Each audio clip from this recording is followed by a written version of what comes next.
All right, welcome back, folks. I'm Jake Ellenbogen. He is Gary Sheffield Jr. This is Yankees Unloaded. Unfortunately, the Yankees fell victim to a defeat by the hands of the Kansas City Royals. Got to give them a lot of credit. They looked really good tonight. Seth Lugo had one of the best performances I've seen from a pitcher this year. Just outstanding masterclass on the mound. Before we dive into that, be sure to like, subscribe, and comment. Also, be sure to check us out on all social media. And also, I want to point out that you can, of course, listen to this on audio if you are running out of time and you can't watch this on video right now. We are on audio platforms. In addition to that, I want to point out that you can become a member and you can join our new Discord server, which has almost 40 people in it already. It's been alive for about a day. So things are on the up there. If you've ever wanted to be in a Yankees 24/7 chat, essentially, that's the time to do it. Gary and I are both in there. We'll interact with you guys. Obviously, there were some people that definitely got into it when it came to this game, wanted to give their thoughts. Nice little poll in there, whether Alex Verdugo was going to pinch hit. I don't know if you saw that, Gary, but love the interaction. And really what we're trying to do is just continue to build this community. And so the Discord's the best way to do it. It is free, 100% free. We'll never charge anybody for a Discord server. So if you want to join today, the link is in the description below. Like I said, it'll take hardly any time to sign up and is completely free. But Gary, this was another blown opportunity. The Orioles ended up winning today, so it's back to half game because no one wants to win this division. They don't. And it kind of sucked to see.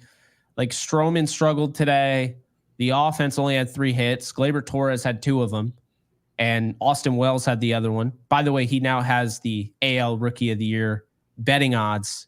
He's the favorite now on all sorts of betting platforms. So, yeah, it was a tough game. You just got to tip your cap to the Royals. They're legit, Gary. Anyone that didn't think they were legit, I hope they realize how good they are.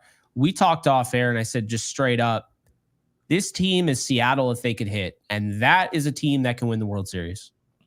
Yeah, okay. So what are our takeaways from this team? I mean, obviously, Bobby Witt Jr. was everywhere today. Just a nightmare for the Yankees. And that's not a surprise. This is a player who's been dynamic the whole year. But as far as today's game and really what was so compelling was just how dominant Seth Lugo was. I mean, I wasn't sure if I was watching Lugo or Daisuke Matsuzaka. This guy's got 40 different pitches. No one picked up anything. I mean, just to let you guys and give you guys some numbers so you can understand how dominated the Yankees were. And now you guys watched the game. We were shut out. But the context isn't there, right? We've seen some shutouts where there's traffic on the bases. There's guys in scoring position. Guys don't come through. No, the Yankees had nothing going at any point. We were just anemic the whole day. And here are the numbers. They're right in front of me. The New York Yankees, and a lot of people judge them as being this team that strikes out, walks, and hits home runs. But we feel like they've gone a little bit more towards the middle, which we've liked. Do you know, Jake, that the New York Yankees struck out 14 times today? They didn't even walk once. Not a single time. No one walked. And that's very difficult to do. I don't care who pitches. So that just goes to show you, A, how dominant Lugo was, and B, how not locked in this unit was today. In a must-win game, we actually talked about it. Now's the time for the Yankees, regardless of who you play and what their pedigree is. If you want to call yourself a team that's going to go out and win a World Series, well, you're going to have to play really good teams like the Kansas City Royals and show them you may be good, but we're trying to be great. The New York Yankees looked like a team that was happy to win yesterday. And we loved the lineup coming in. We loved where Dominguez was. We thought it took a lot of pressure off of him. We loved overall what the lineup looked like. I think Rizzo was like the only guy that you would say isn't like a dynamic bat in this lineup or playing well in general.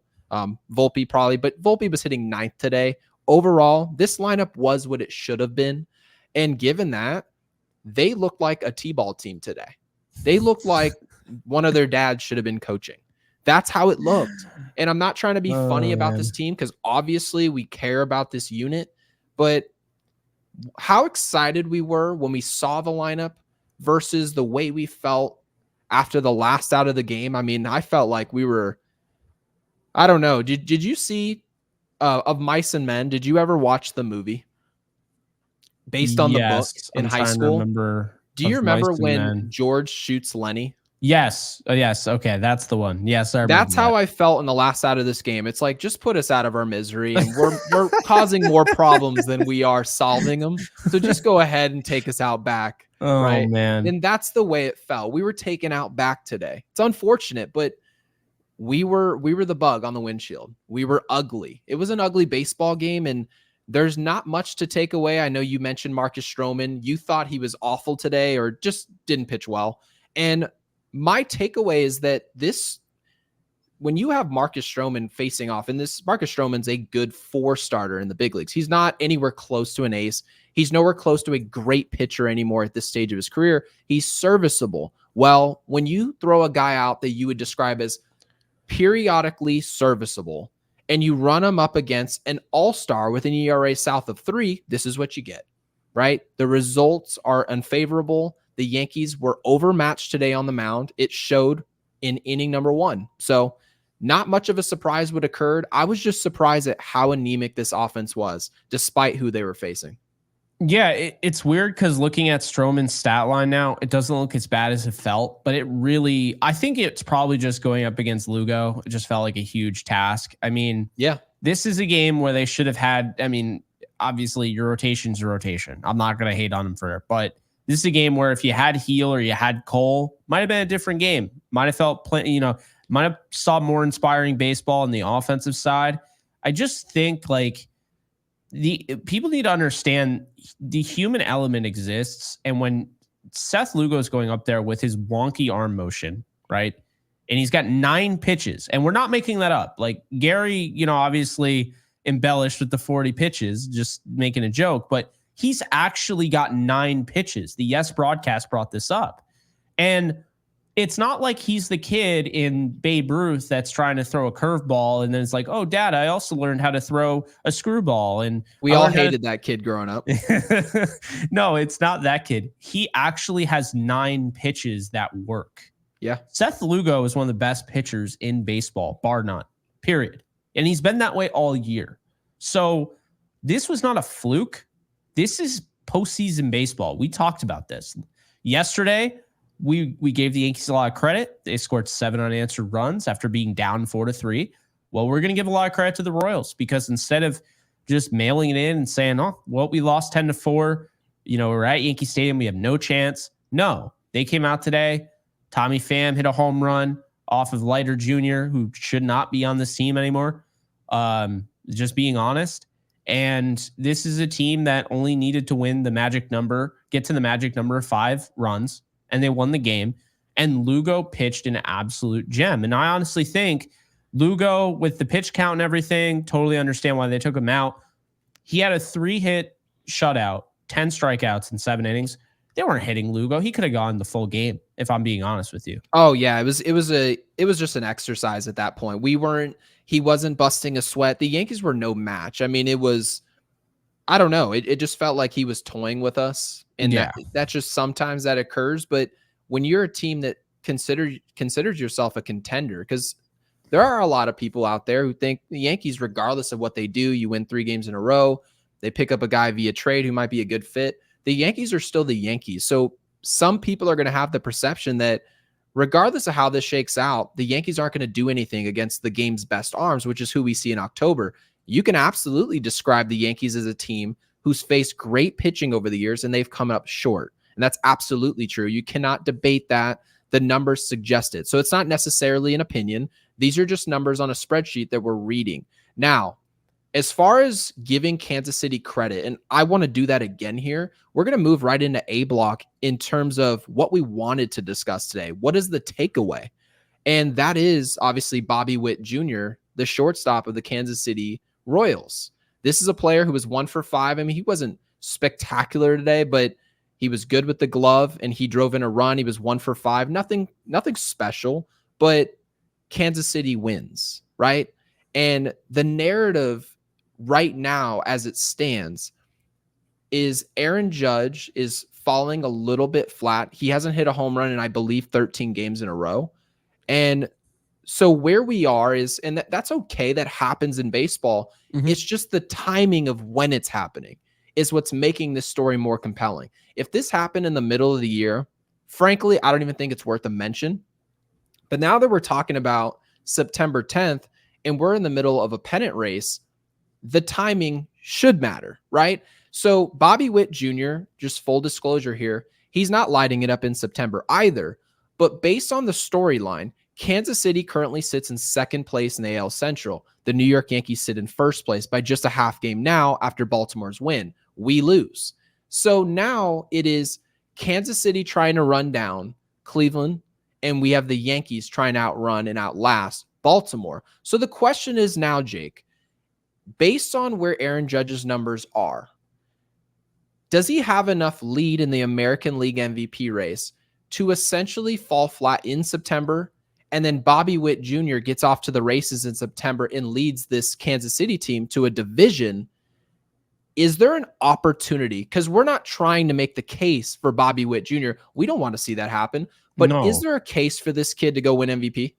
Absolutely. I don't see why there wouldn't be. I mean, if he finishes with, say, 38 home runs, right? He gets 8 home runs the rest of the year, and he's still hitting in the 330s, which is number 1 in average. And he's hitting over 100 RBIs, hitting in the 2 spot, right? And he's got an OPS over 1,000. Well, did you mention how many runs he scored, by the way, this year? I don't know if people know that. He has 120 runs. That is ridiculous. So 41 doubles. Also, this is actually my biggest one that I like. 11 triples. 11. Yeah, he's got the burners, but people are going to hear this. Hits. Yeah, people are going to hear this and think, "Oh, Yankees Unloaded is trying to make the case for Bobby Witt Jr." No, we are baseball fans that must acknowledge numbers that are on the sheet. Are these numbers better than what Aaron Judge currently has on the stat sheet? Absolutely not. But if the context is the Yankees get outrun by Baltimore, Aaron Judge plays awful in September, right? We're talking about a larger sample size there. Bobby Witt Jr. ends up playing well all the way through now, all the way to the end of September. Then the question is a player with 225 hits that scores 135 runs we're not talking about a Dustin Pedroia season here where he hits 13 homers. No, we're talking about a player who almost hits 40 jacks. His numbers are going to be ridiculous, right? We're talking about two absurd stat lines. So this isn't he led the Kansas City Royals and this guy was on the Yankees who have Juan Soto, right? That whole storyline. No, this Bobby Witt Jr. season is special. Aaron Judge was just on pace to have a season that nobody could ever physically match. But right now, Aaron Judge has not been that player. So we're at least, I would say, Jake, I'm comfortable saying, and you actually said it before we went live, we expect Aaron Judge to win MVP. Our expectation is that Aaron Judge is going to return back to form. No problem. He's still driving in runs. He's just not leaving the yard. He's not his typical self. He's in between pitches. But that door is cracked. It is cracked. And the Yankees have to win as far as I'm concerned. If you're playing the most important games of the year and you're not playing well, and maybe another player who is right behind you, I mean, wouldn't we be fools not to give someone a look?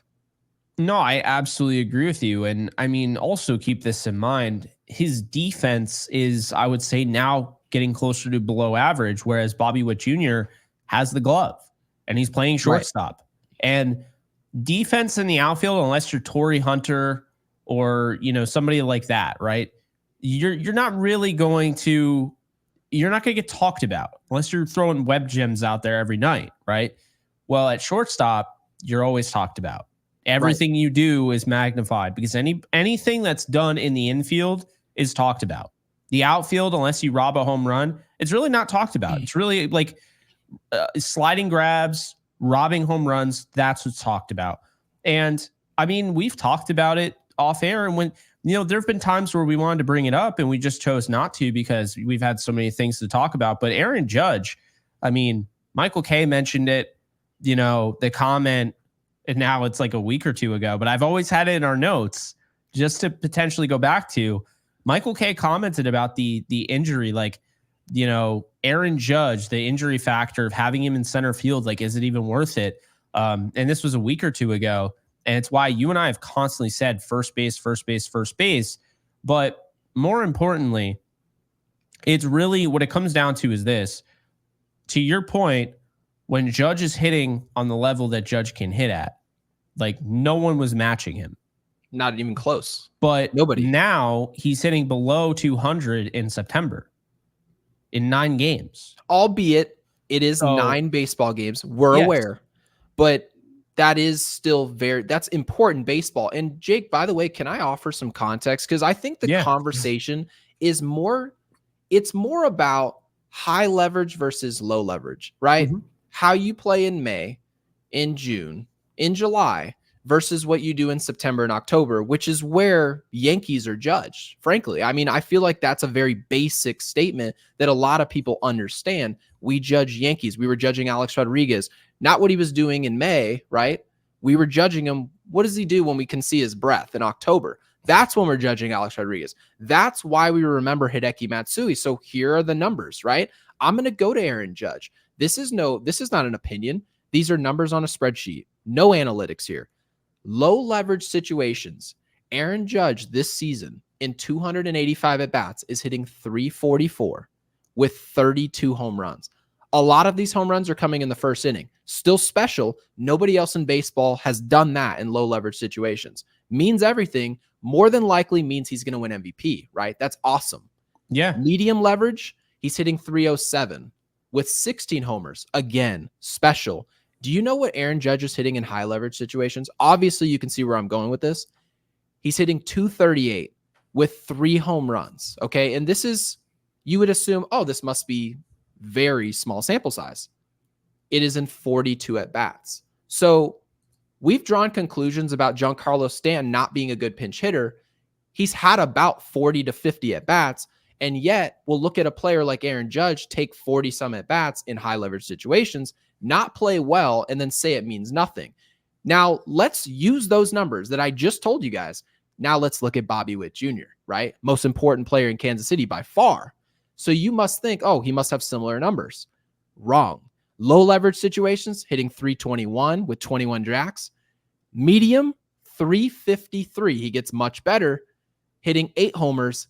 High leverage situations, Jake, he's hitting 385, the best he ever plays.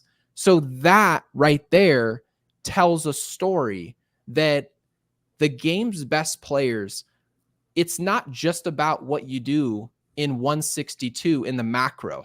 How many home runs did you hit? How many runs did you drive in? How many stolen bases did you have, right? There's that storyline in LA. They talk about it with Ohtani all the time.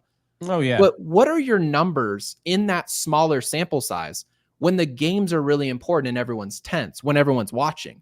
How do you play in these games? Because I'm here to tell you right now, a lot of people who listen to this podcast every day, even our members, they are watching games in May. Okay? The average Yankees fan is not. The average baseball fan is not. They have busy lives. They'll just say, I'll turn the game on in October and see what they do, see if they finally break their 14-year curse. But fans who have been watching the game like they've been watching our podcast, they knew these numbers before I even read them.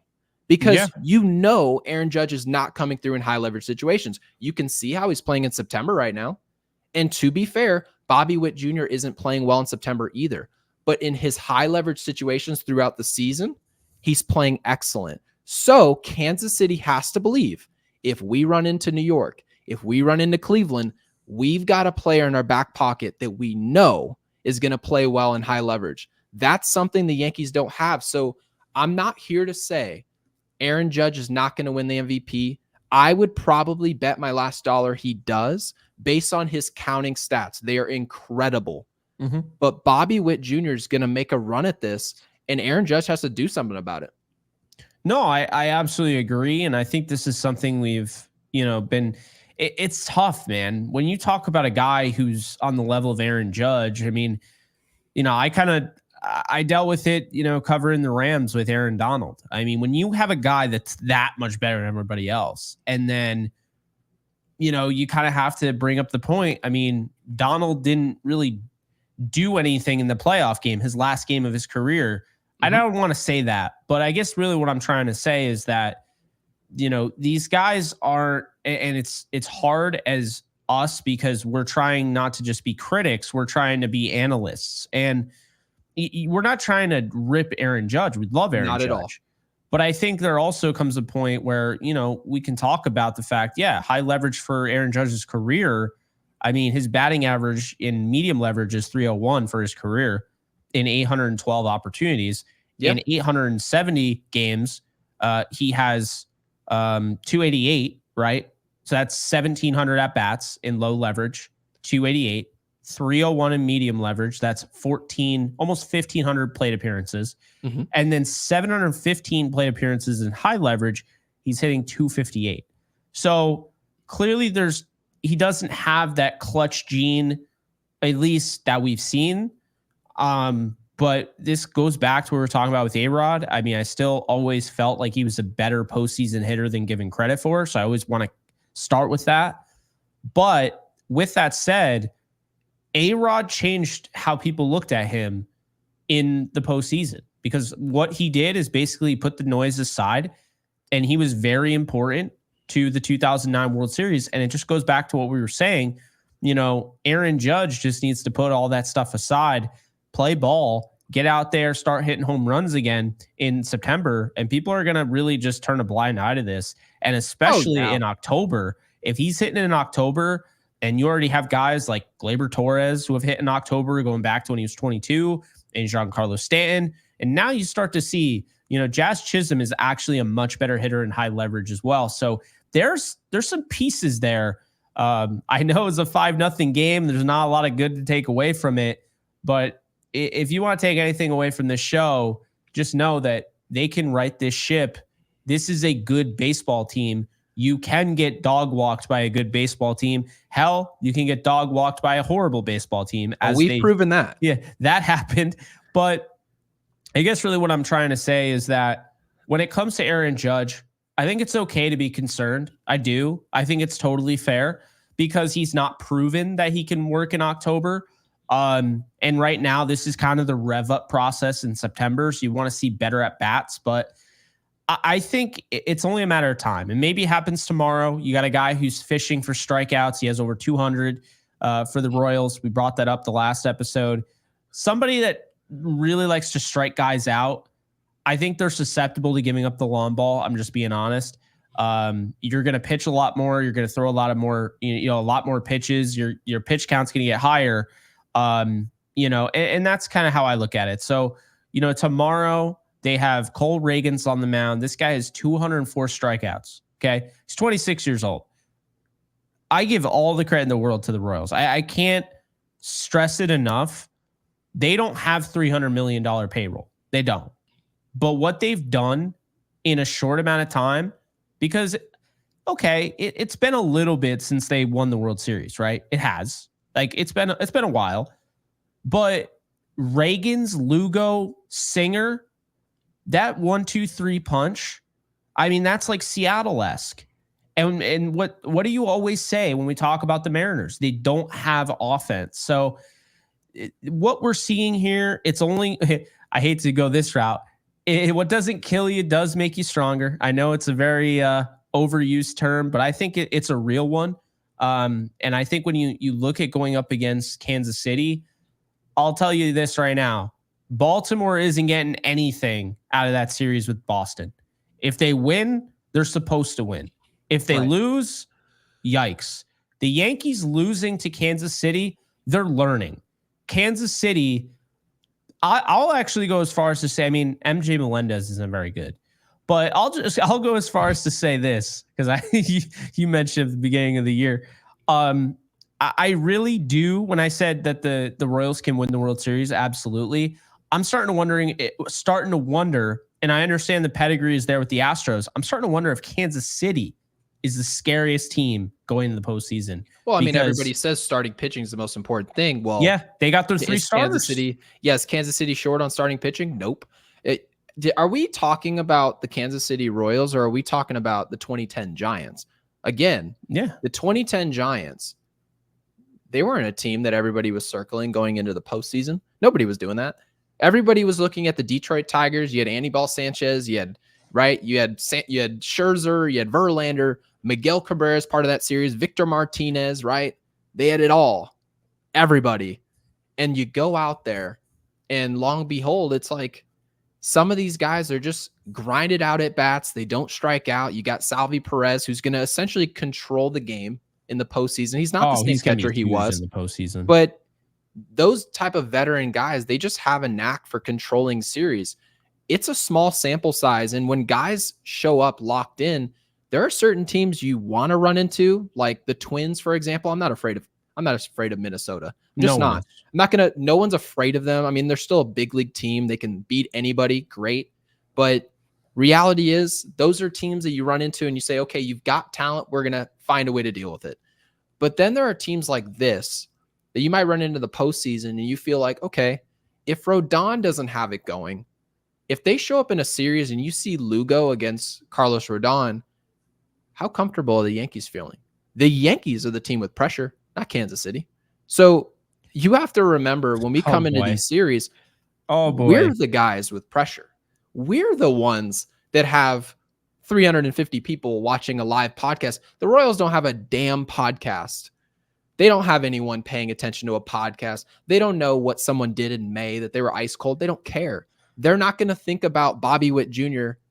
hitting 190 for 2 weeks at the beginning of September, but then he was red hot going into postseason. They're not going to know that stuff. They have good fans, but they're not on Twitter. Like it's not an overbearing franchise. They're just supporters, right? It's a different type of support. And we are going to be putting all the pressure, right? We're going to be the ones saying, you better win, or our GM or our owner, right? What's Juan Soto going to do? We're the ones with the pressure. Carlos Rodon's the one with the pressure. $162 million contract. He's showing up. So we can absolutely win the World Series. We've talked about this, but there are teams that are built in a fashion that is not opportunistic for a team that has pressure. And when you run into the Kansas City Royals and they've got the starting pitching they have, you have to ask yourself, do we have the advantage there? Outside of Garrett Cole, the answer is probably no for the Yankees. Now you move on to the offense. In my estimation, the Yankees have a better offense than Kansas City. I believe that. Absolutely. I 100% believe that.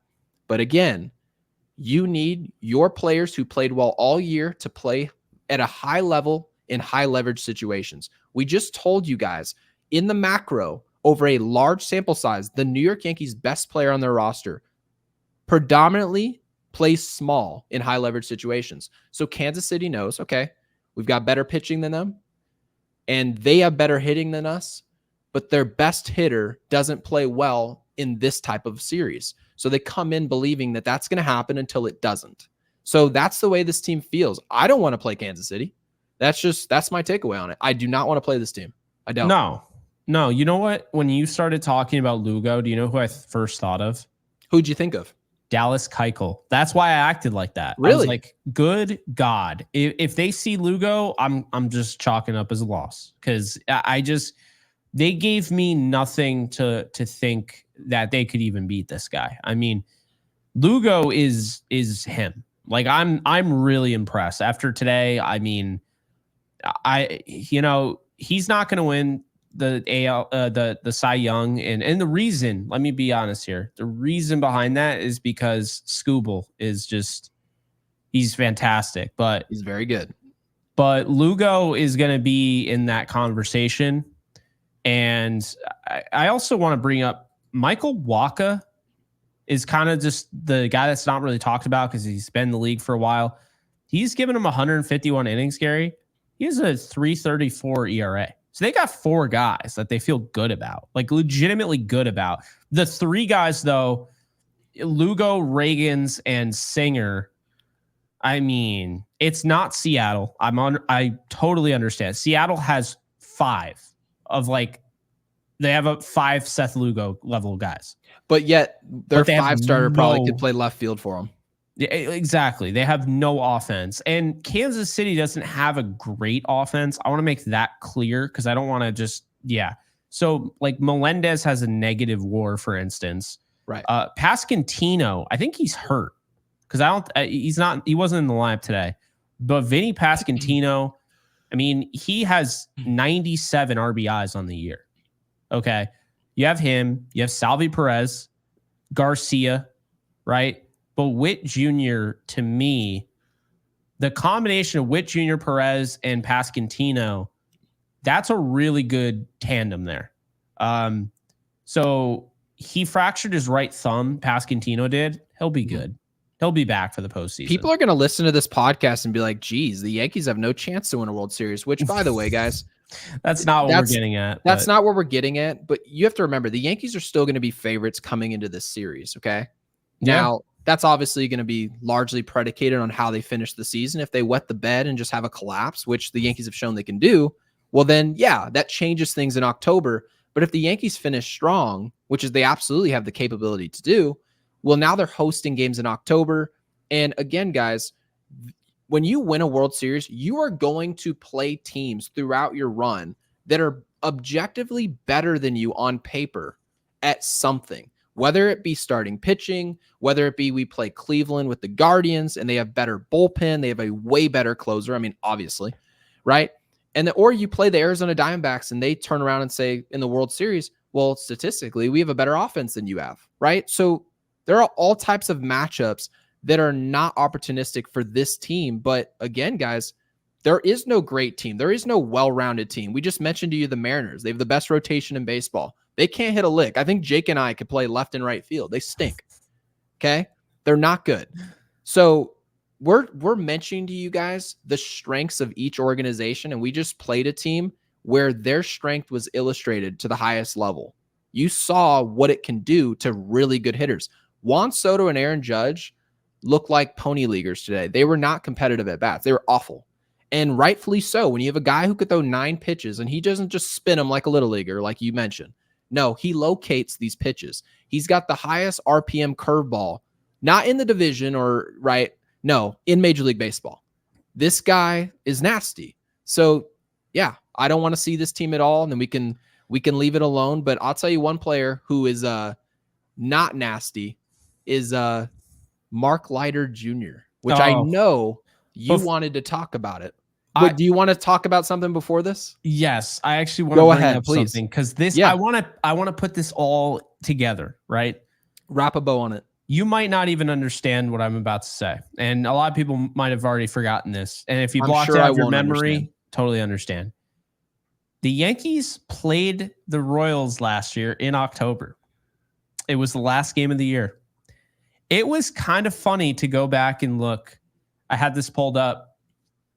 The Royals last year, to give you an idea how far they've come, 56-106. They were 33-48 at home, and they beat the Yankees in the final game of the year. Okay. The Yankees fell to 82-80, 40-41 on the road. In the Yankees lineup, DJ LeMahieu led off. Anthony Volpe batting second.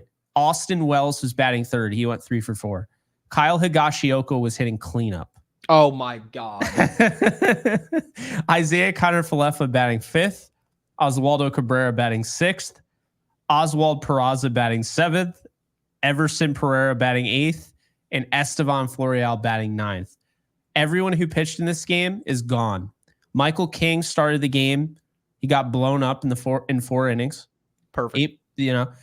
Johnny Brito came in. And he pitched really well. His last game as a Yankee, 6 strikeouts in 3 innings. And then Greg Weissert, who was traded in the Alex Verdugo trade, came in and threw an inning. But looking on Kansas City's side, very interesting.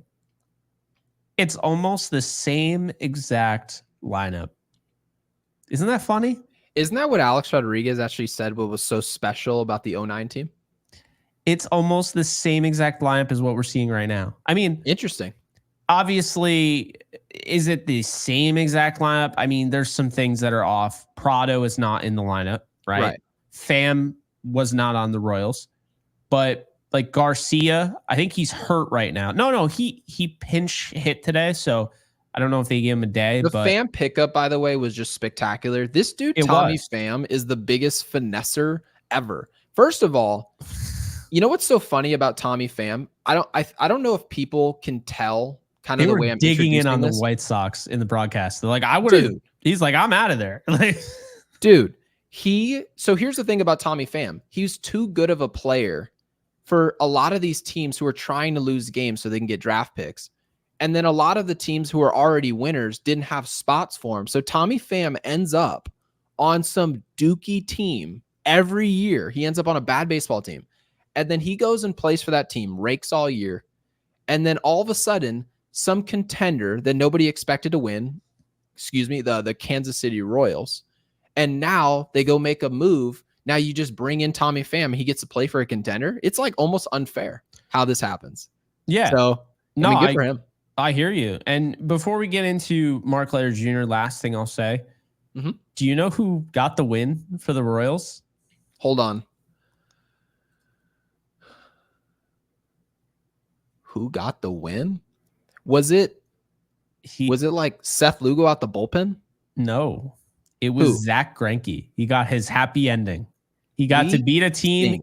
He always said he never wanted to play for the Yankees. He got to beat the Yankees, walk off the mound. Yeah. That's the last game of the year. I'm retiring. And that was it. So we should know he's never coming back. He doesn't like playing for the Yankees. He didn't like anything that the Yankees were about. Beats the Yankees. It's like Ken Griffey Jr. hitting a walk-off homer against the Yankees. Yeah, you don't ruin that. Perfect. It's like winning a Super Bowl or World Series in your last year. It's like you're not going to come back. You don't want to ruin it. That's the ending. No, Zach Greinke having his last win be against us is like Larry Fitzgerald winning a Super Bowl. He was always going to retire if that happened. Oh, absolutely. So, yeah, I mean, good for Zach Greinke. I never had an issue with him, No, I don't think anybody could. I thought it was kind of funny just being able to look back October 1st, 2023 and say, well, the Yankees played the Royals in October and Kyle Higashioka was the cleanup hitter. Don't you just love this show? We'll literally just bring up, I mean, at the beginning of our show, like early on in our inception, we would just talk about like old players a lot. And I think people really got into that. And now, of course, we really want to gear it into like we're giving you value for today and, hopefully educating a little bit on our stance. But yeah, no, it's funny. Actually, the only 2 runs the Yankees scored were because of Isaiah Kiner-Falefa. In the 8th inning, he scored 2 runs. He knocked in Wells and LeMahieu, and then he did not get brought back. That was a mistake. Kind of like Mark Leiter Jr. That was the last run DJ scored. I think so. Mark Leiter Jr. Also a mistake. Yeah, I mean, look, you gave up, and I'm not gonna sit here and act like I didn't want him or anything. It wasn't like, and I'll say this, it wasn't Gallo for me. You and I both looked at it and we're like, who is that? And then we looked at his numbers and we saw obviously Pitching Ninja throwing the forkball stuff out there, and you're like, what the hell did I just watch? That was disgusting. And so you're like, okay, so his reverse splits are insane. Basically, you got a left-hander without having a left-hander. And so I understood the rationale, but it's time to admit that he's no different than De Los Meatballs. No different. The guy just throws, just everything gets smacked all over the yard. And it's just ridiculous, man. You know what this is, Jake? This kind of reminds me of, okay, so hang with me here. Mark Leiter Jr. was traded from the Chicago Cubs to the New York Yankees. Essentially, what the Yankees' idea of why this was a good move was because of analytics and nothing else. Okay, it had nothing to do with results. Yep. Everything had to do with spin rate, right? Swing and miss stuff, like all analytics. It had nothing to do with earn run average. It had nothing to do with run prevention. Now, correct.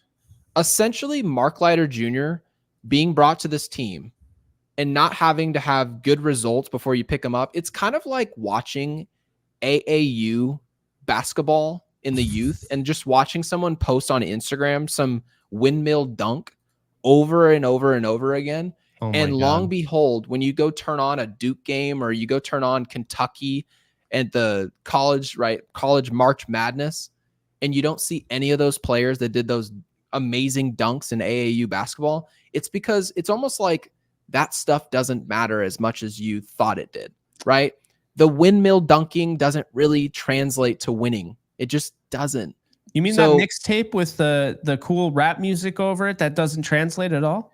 It seems like it hasn't, but the Yankees seemingly thought that all these analytics were just going to translate into this project that worked out. Now, in their defense, this is exactly what they did with Clay Holmes, and Clay Holmes did work out. So there is some level of success with this idea of bringing in a player that doesn't necessarily get outs, but the analytics are a wet dream.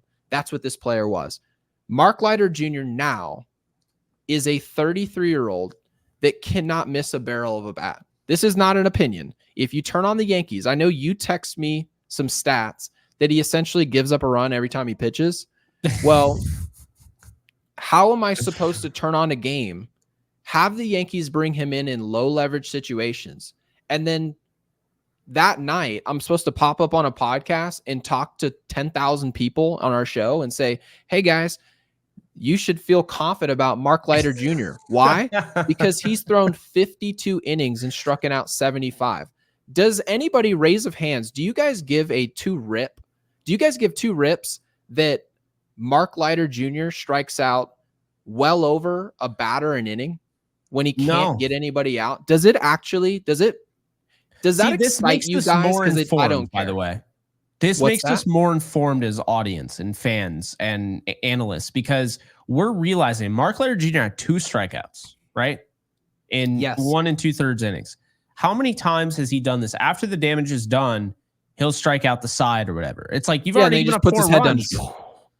I don't care about your strikeouts. You already gave up 4 runs. People were getting on Meza. He gave up a run. I get that. He also pitched 2 innings. I feel a little bit different about Meza. I don't think there's a place for Leiter Jr. at all on this roster. I'm just going to be blatantly honest here. Nick Birdie never should have been taken off of the 40-man. You can have him holding the Hubba Bubba in the dugout, and he can hand it to Aaron Judge as he runs out on the field. Nowhere should he be pitching for the Yankees, but he has a role. Go throw a player who's going to be playing that day some sunflower seeds, a can of dip, something. Right? Throw him a Gatorade. Yeah, but as far as I'm concerned, this player getting on the mound, it means runs. If he pitches, the Yankees don't get off the field with a smile on their face. It is a loss. How many times did we say, pitching over stuff, right? Like actually pitching. Like you're just a thrower of the baseball. You're not actually a pitcher. That's what's happening. And so the Yankees are going to have to learn this the hard way. They have to move on from him. He is going to kill them if he makes the postseason roster. Absolutely, he will kill them. And I'm not saying he will. I'm not saying he'll be on the postseason roster. But, Gary, they can't even put him in a low-leverage 6th inning outing. What am I supposed to make of this? I don't know. I personally, I feel like we would have to do mental gymnastics to figure it out. And like you mentioned about people saying you need to be more of a pitcher, right? Location and not necessarily stuff, spin, or even strikeouts. The people who watch our show aren't 20-year-old kids in college. A lot of them are more advanced in age, and they will tell you, I grew up watching a brand of baseball where the radar gun didn't say 99 every other pitch. You didn't see Pitching Ninja posting videos online about some crazy swing because a guy threw a nasty curveball. No. We just turned on SportsCenter and you saw this guy, Andy Pettitte, goes 8 full innings. He goes complete game. Do you think Andy Pettitte was throwing 101? No, he wasn't. No. He was trying to pitch. CC Sabathia, when he was out there pitching for the Yankees, even in the latter half of his career, you think he was throwing 99? He wasn't. He was trying to locate, miss the barrel of the bat. He honestly was pitching more of a style of Nestor Cortez. And that's crazy to say. But he was trying to locate a cutter in off the plate, right? It worked. Nothing sexy. Everything about Mark Leiter Jr. is trying to be sexy and exciting. And it is the most unexciting thing you'll ever watch when you get off the field having given up 3 runs and struck out the side. I know. We were like, maybe he'll be our closer. Remember that? That goes to show you how open-minded we are. We're very open-minded. What the Yankees were thinking with the move. We explained it's strictly analytics. That's exactly what we said. And we said, put this player on the field right away, put him in the fire right away. And if he fails, get him the hell off the field. It's exactly what we said. And we said, if it works out, our closer's bad enough where you can absolutely make the call that Leiter Jr., if he does anything, is probably better than our closer right now. He's blowing every game. So that's where we were. And guess what? He got on the field. He was a lemon. And we said right away, yeah, pull the plug. Pull the plug on this guy. Throw the fishing hook, go grab him, and have him sit down next to coach. And they haven't done it yet. Who's the coach? Ivan Drago? If he does, he does. Just throwing him out there, like just getting eviscerated. Oh, he's that was just doing Delos cardio meatballs, by the way. Yeah. Oh, they do. They put the eject button on Delos meatballs. He was on our roster, and they shipped him to Baghdad, Amazon Express. He was dumb. No, what was so funny is they just kept him in the game, and he looked like he did not want to be in there. He's already given up 7 runs. His ERA is already cooked, and he's just still in there. And you could see every pitch. He was just like, I mean, I shouldn't make fun. These guys want to, these guys want to excel. They're not throwing games, but they're human. But I mean, we got to have some fun with it. It's ridiculous. So look, we talked Judge and Witt. We did not mention, but 11-game hitting streak for Gleyber Torres. He's now hitting 252. He had 2 of the 3 hits today. Really proud of him. Just continues to, really be a key piece in this lineup. And then speaking of lineups, this was the Thanos Infinity Gauntlet final form. If anybody that, follows Dragon Ball Seth knows Lugo Frieza. went and snapped the fingers on us. Yeah, for real. I mean, this lineup today got everybody so excited because we're like, oh my God, this is the first look at the postseason lineup, the postseason lineup. Yeah. And I'm not going to lie to you. That one meme where you have the astronaut and the gun behind the astronaut's head, not even the context behind it, like always was. No. Like Seth Lugo was the guy behind the gun, and the guy in front of the gun was the Yankees. And it was like, you looked at the way Seth Lugo pitched today. I mean, he looked like, George executing Lenny. I mean, if we're being honest here, like it was ridiculous. Juan Soto, we've said he's the most pure hitter in baseball. He looked lost. He could not find where, and I think that's a big thing on his like wonky delivery, but also having a wonky delivery when you can also throw it for strikes and have control and consistency. It's really hard to pick up on where that ball's gonna, like when it comes out and everything. So I thought Soto had a hard time picking it up. Judge had a hard time picking it up. Yeah. I feel like a lot of people need to hear this. Mm-hmm. Juan Soto is a creature of habit. He knows exactly how he wants to attack you. And I can just pull up some numbers. I'm not going to go at length here. I'm going to be very simple. Yeah. If Juan Soto falls behind in the count 0-1, strike one, his career batting average, okay, it falls below 254 career. Okay. If he sees strike one, he's already a 250 hitter right then and there. If he sees ball one, he's now an above 300 hitter immediately. That's the vibe I get. Yeah. That's how touchy baseball really is. I know we look at the results and we say, okay, 0-1, 1-1, 2-1. Okay, now this is an opportunistic situation for this player. Well, statistically speaking, a lot of players in baseball, like Juan Soto in a 3-1 count in his career, like watching this season, he's hitting 383. He doesn't get out. That's incredible. In 3-0 counts, he's hitting 542.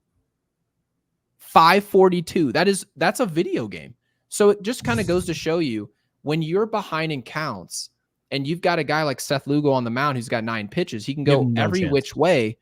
You're on defense now. You're not in a position to succeed. And when you get behind as a hitter against players like this who have dominated not just the Yankees, he's dominated a lot of really good teams this year. Yeah, it's going to be a long night for you. So if you're looking to go in October and you see Juan Soto go ahead of counts consistently in postseason, expect success. That's what makes it so hard to pitch to him, because pitchers know, I don't want to groove something right down the middle. I want to work to the corners. He's a really good hitter. But if you work to the corners, he's got a great eye, probably the best eye in baseball, and he takes ball one, you're in trouble. You're in trouble. So that's the game plan with Juan Soto. This whole Seth Lugo thing is wild. This ascension, I mean, he kind of came out of nowhere. I mean, he pitched last year for the Padres. So your mom probably knows him. My mom knows exactly who Seth Lugo is.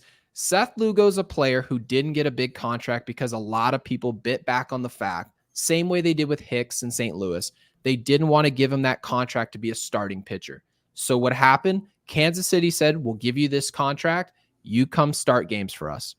Yeah. And this is the result of that. Seth Lugo always had one of the best fastballs in the game. He never lit up a radar gun. His spin was incredible. That's why you watch guys look at 93-mile-an-hour fastballs from Lugo, and they look 98 to 100. Guys are responding to it a different way. It's the exact same conversation we've had about Nestor Cortez. Nestor Cortez, maybe 3 or 4 years ago in his best years, Nestor Cortez would throw a 92-mile-an-hour fastball right by some of the best hitters in baseball, and you're like, what's so hard about hitting this? Is it the location? No, it's spin, guys. And a lot of you know this, but it's spin. It's not just velocity and where the ball ends up in the glove. No, it's what it looks like to the hitter. And so that's something that Seth Lugo clearly has mastered. His spin rate's incredible. And when you locate this many pitches and you know where they're all going, well, this is the result. You're in trouble. So let's just, we'll pray to the baseball gods we don't run into this player. But as just tradition, guys, we're going to have to go through something. There is going to be a team out there where you're like, oh, I didn't want to face them, and we've got to go beat them anyway. That's just comes with the territory. This 34-year-old pitcher has got to be the best value of the entire. I got to see how much did the Royals get him for. Maybe he's not a great value. I don't know. I mean, no, they didn't pay a lot of money for him. You go ahead and look. It's the Royals. They didn't spend $20 million on this player. I bet you it's less than $10 million a year. Wow, it's $15 million a year. Okay, $15 million a year. He's definitely worth it. So this contract, he's in his mid-30s. This is really reminiscent of Charlie Morton's contract with Atlanta, right? Charlie Morton's deal with Houston. When you have a player who's on I believe, a 3-year contract, I mean, there's not really any risk in this for Kansas City. Good for him, by the way. He was drafted in round 34 in 2011. He was the 1,000. Wow, I was still in high school. 32nd overall player in 2011. Okay. Yeah. Good for him. Like, honestly, you know what? Not all these guys, they spend a lot of time, especially in baseball, spend a lot of time in the minors honing their craft. And let's be honest, you're kind of you're at the mercy of your organization because they could trade you to a horrible location. They could never call you up. And then, of course, the Rule 5 draft will bail you out. But yeah, it's not easy being a Major League Baseball player because to get to that point, you have to go through the minors, and the minors is not a guarantee. You can get lost in there and you can have the best stuff in the world. But if you have an organization that's like, yeah, we don't really believe in you, it's going to make it tough. So to wrap up the show, we're going to do the mailbag. We're going to do our shout outs, including our new member, Mickey G. So appreciate you, Mickey G. Thank you. And then our field level shout outs. Juan Cepeda, Kid from LI, Carlos Marrero, Jeff J, Ed W, Brian Fuchs, Ryan Hoffman, Rich Squires, Joshua Halleckman, Egyptian Magician, Nick Gomes, Jalen Sestero, JT Roberts, and Mickey G. So we have 2 mailbag questions, Juan Cepeda and Wolf Rockin' 74. Do you guys think Wells deserves the Rookie of the Year award or Colton Cowser does? And what are the odds it goes to Wells? Thanks, guys. Keep up the awesome content. Juan Cepeda. So I'm not sure if you saw the last episode, but yeah, we're very on the Wells deserves over Colton Cowser train. I'm not going to say it's not even close, but I mean, I think really when we kind of contextualized it yesterday, the whole since May thing, that really opened my eyes. Like I thought it was closer than it actually was. So I think Wells, not comfortably, but like a little bit of like, a cushion is the AL Rookie of the Year. That's how I feel. And he's now the betting odds favorite to win the award. as of this morning. Well, not this morning, but September 10th. Today is Wednesday now because we've already gone past the we're psychos. It's 3:17 over here, but I mean, Jake, I would probably say that Austin Wells, based on the counting stats, I would say, even though he's technically Wells is the favorite right now, I think the favorite is based on trends and not necessarily if it ended today. I think Austin Wells needs to finish strong. If he finishes strong, Cowser hasn't been good for a while. He's been a 220 hitter now for multiple months in a row. And when you have a player that's catching for a team that ends up winning the division in New York, it's going to matter. I just think that matters. You're playing the most important position in the field in terms of catcher, maybe arguably other than shortstop. And you're talking about a guy who has potential to hit 20 homers. I mean, I don't think Austin Wells gets there, but I mean, if the counting stats are close enough, Austin Wells is playing way better of late. My opinion, it's Austin Wells. It's his award to lose at this point. That's where I'm at. I agree. And I think that series against the Orioles could have some juice to it in this argument. So we'll see. But yeah, I agree with that. And then Wolf Rock in 74. Do you gentlemen think that this Mo management will leave the Martian up now, or are they gonna F with us? I had to make sure, all those people. Oh, so are they going to leave Jason Dominguez? We definitely need him. Yeah, we definitely need him for the rest of the season and postseason. So I think when they called him up when they did, the reason they waited is they wanted to wait until he was guaranteed to be up every day, and he's not getting sent back down. I don't think Jason Dominguez is never getting sent back down again. No, there is no chance. The only way Jason Dominguez would ever be not a part, like not on the field, is if he's for whatever reason traded, and we don't expect that to happen at this point. Jason Dominguez was not called up so that they can tell us that Alex Verdugo suddenly again became a better option in left field. I don't think that's the case. I know a lot of you feel like Aaron Boone or Cashman or whoever may potentially do this, and you have the right to that opinion. I don't think the Yankees called him up. Jake doesn't think that. No, this is the left fielder for good. No, I agree. He'll be in the lineup every day. They'll just find different guys to move out if they're going to put Verdugo in. That's what's going to happen. So, I think he's in every single day. I mean, they got to get him ramped up. He needs X amount of at bats. He's not even hitting 100, I don't think, right now, because he barely has played. So let him get his feet under him. And I think he's going to be really important come October. But that's going to do it. Before we let you guys go, I just want to let you guys know, if you want to become a member, you want to have access to the mailbag, you could become a field level member. If you want just to be, have priority comments and have us answer them guaranteed, because we get a lot of comments. It's hard to keep up. Then you can just become, a regular second deck member, and our Discord, because it's going to continue to grow and we're excited for it. If you want to be, part of the Discord community, it's free. The link is going to be in the description comment section below, as well as every link will be in the description, and every link is going to be in the comment section. So you will see in the comment section, every time pinned, it will have the membership link, it will have the Discord link, and we'll have the audio podcast link. That's how we're going to do it. But Gary, that means you got to pick the movie. I'm so excited for this because I'm totally bailing. This game stunk, but I'm bailing on the idea that I saw a bad baseball game and I'm forced to give you guys a bad movie. I'm going to go with one of my favorite movies of all time, and saying one of is shortchanging it. This is probably my favorite movie of all time, Batman: The Dark Knight. And the reason also, first off, it's probably my favorite movie ever. It's fantastic. And also, I'm a huge watch connoisseur, and my favorite watch of all time is actually the Bruce Wayne version of the Submariner. This watch is just gorgeous. So, if you guys are wondering what I'll ever do with the money if we start making a crap ton of money with this podcast, there you go. I'll be spending, what is it, $20,000 on a Rolex watch. There you have it. Money well spent. Gold microphone and red camera.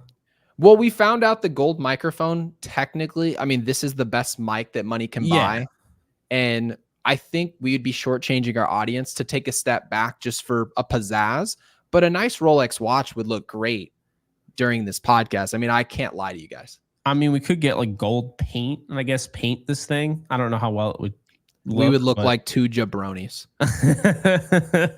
I know there's other podcasts that we won't obviously bring up that paint their mics. We won't be doing that. Yeah, no. Well, instead we got the windscreen, the colored windscreens, and it works. There you go. I mean, I had to Amazon that thing. I'll accept that, but I won't be painting. My painting days are over. I was doing that at science fair in 6th grade, and I didn't get very good grades in 7th grade either. So I won't be doing it again. And then what's the other one? Oh, the red camera. So that, yeah, we'll do that as well. Yeah. Yeah. So plenty of stuff, obviously. Donations and memberships and all that doesn't go to Gary's Rolex watch. Let me make that very clear. Come on. We're always putting it back into the business, so to speak. So true. Because we're trying to reach the mountaintop, and we want to reach the mountaintop with you guys there with us celebrating. So we're gonna get there. It will take some time. Rome was not built overnight. And we won't talk about the fall of Rome because this isn't gonna fall.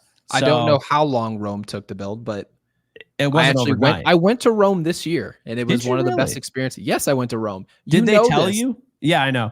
I know. No, they didn't. They probably did. I did one of the whatever you call them, right? The tours. And why were you pointing at your ears? Yeah, I did one of the tours, and you're just like, well, I mean, I was trying to let you know that we had these like bad earphones that they give you. They're all wired. Oh, okay. And then some tour guide talks to you and tells you the history of Rome, and it was great. But after like 3 hours, I was ready to like die. So, wait, why was it 3 hours long? Go tour the Colosseum. Well, the Colosseum's like a 45-minute tour. But when I was doing like all this, when you're touring Rome, it's like 3 hours, and there's kids just ready to die. It was rough. I won't lie. A lot of dying. It's funny. I thought you were doing in like an audible, like can, like, different play. No, I was trying to point to my ears because we were wearing these crappy headphones. So this is before I owned AirPods and all that. So yeah, it was a tough go, but yeah, Rome wasn't built in a day, but we sure are growing fast, and we're not surprised, but we are at the same time. So it's an interesting, definitely interesting, but I guess it goes to show there are a lot of Yankees fans looking for something that was at least attempting to be more in depth. So I actually just thought of something real fun, really funny, because when you're pointing to your ears, and then I thought of like the whole like signal like for quarterback. I just thought of like the quarterback wristband. It'd just be so funny if you came up here talking about Rolex watch and you come here with a quarterback wristband and be like, yeah, so on the docket today, oh my gosh, we got Seth Lugo owns the Yankees. Looks like Aaron Judge versus Bobby Witt Jr. Why Mark Leiter should be in the nearest trash can. So I use this as a whiteboard to talk about what happens during the game. I mean, maybe. I mean, you've been telling me to buy a whiteboard this whole past week. I'm looking at it right now. I know you bought it. So remember socials, shout outs, Discord, audio podcast, and Kick. I don't know why Kick's in there, but hey, you know what? And I've got this big flat screen TV right in front of my face, and it is just of Rolex watches, the Bruce Wayne watch right in front of me. Because I couldn't forget. I wanted to bring it up. Looking up the movie, guys. He was just looking up the actual watch that he was going to reference. Hey, I deal with that. But moving forward, though, I think we're going to stick with the good movies. And funny that you brought that up to end the show here, because No Way Home became my favorite movie of all time. Okay. And The Dark Knight was my favorite before I saw No Way Home. Okay. So you literally just listed my two favorite. Well, we just had back-to-back movies where they were my favorite movies, and I didn't use them both. You used one. Well, I mean, isn't that so much better? Because, I mean, isn't our audience, they're going to listen, oh, Sandlot 2. You really think that people are going to go watch Sandlot 2? No, they might have heard us say it, and they proved there at the end of our show. But at the same time, we didn't get to reminisce about a good movie. We're going to go with good movies from here on out. We just Yeah, because otherwise, if we were going to do bad movie, I would say Titanic 2, which shouldn't exist. There's a Titanic 2? Yep, it is. How was there a Titanic 2? They're already, well, no offense, but I mean, they're already cooked. They're at the bottom of the ocean. Well, no. The movie is called a Titanic 2, and it's as bad as you would imagine. The CGI, when they show them on the water looks like PS1 graphics. It's so bad. It was on Netflix, and they literally called the ship the Titanic 2. Like, that would never happen, ever. No one would ever do that. You know what I mean? No. I'm just trying not to get canceled and say a joke. So yeah, go ahead and end the show. Because I mean, goodness gracious, it's just so bad. It's terrible. So anyway, today was the Titanic. 5-0, only 3 runs or 3 hits, and we are the submersible. We were whatever that sub. Remember the sub that just went in there, and they were like, yeah, they just went popped. They were just a TikTok sensation for like 3 days, and they're like, they're rich idiots, and then they move on. That's what we look like today. We were bad. Man. Oh well. Yeah, I mean, we were Namor, the Submariner. That's what it was. We were just under the water the whole time, living under the water.